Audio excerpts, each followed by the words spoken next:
Welcome to Standing on the Shoulders of Hobbits. My name is Harry Pedigo. My father, Frank Amberger. And we're here today to give you a brief introduction to Chapter 2. Yes, so we're just trying to give a couple, important points if we want to look at Chapter 2 in a spiritual way. Sure. And kind of jumping in there. So we see that Bilbo, when he wakes up, he was very hesitant about the whole adventure thing. And he wakes up and he sees the dwarves are gone and he's kind of relieved.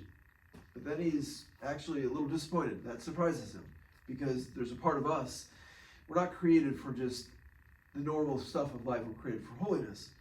And so Gandalf appears and kind of says, "Oh, what? Come on, let's move it," And Bilbo has a lot of sort of excuses or tries, and Gandalf just says, "You'll have to run," said Gandalf. But said Bilbo, "No time for that," said the wizard. But said Bilbo again, "No time for that either. Off you go." And sometimes God just sort of gives us that nudge out the door. And Bilbo, as he is, he's not being pushed. He's nudged.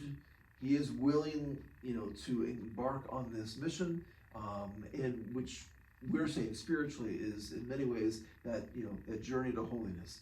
And so that's how it begins. And he is off on his way, and he is when he's first there, he's telling the dwarves, "Well, I forgot this, I forgot that, I forgot that." And like, "Okay, well, here's a spare cloak and a hood." And as he puts it on, it doesn't fit him. I mean, they're way too big for him. And I think at that point, he looks a bit comic, or in a comic sort of way.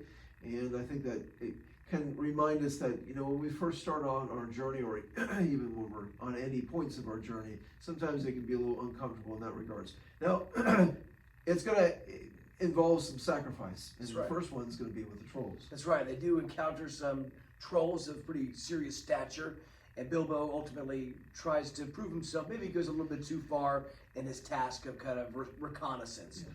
And I think that we talked about in the long form episode, which you can find in the description of this video, ultimately the trolls, these figures of evil, figures of malice, are thwarted by their own sin, which I think is, as we mentioned in the long form, spiritually meaningful in a way.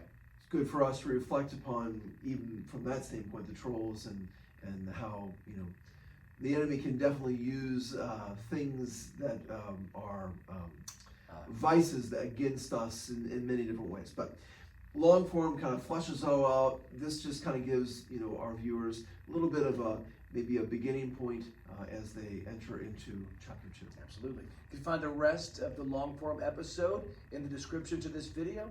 Thank you, Father Amber. Thank you, Harrison. God bless all of you.